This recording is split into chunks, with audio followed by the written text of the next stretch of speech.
ભારે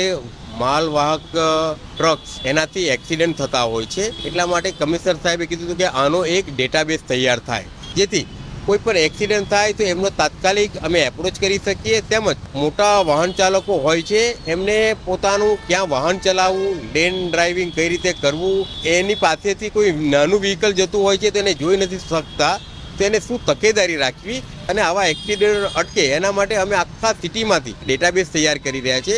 એના આધારે અમે તમામને એક સાથે લાવીશું અને તમામને સેન્સિટાઇઝ કરશું અને ટ્રેનિંગ બેઝ રાખીશું કે આ પ્રમાણેના તમે થોડા અમારા માર્ગદર્શન પ્રમાણે વાહન ચાલકોને અથવા તો તમારી નીચે કામ કરતા જે ટ્રક ચાલકો હશે અથવા તો કોઈ પણ ડ્રાઈવર્સ હશે તેને તમે માર્ગદર્શન આપશો તો ચોક્કસપણે આપણે જે મોટા વ્હીકલોથી જે અકસ્માત થાય છે એમાં ઘટાડો લાવી શકશું અને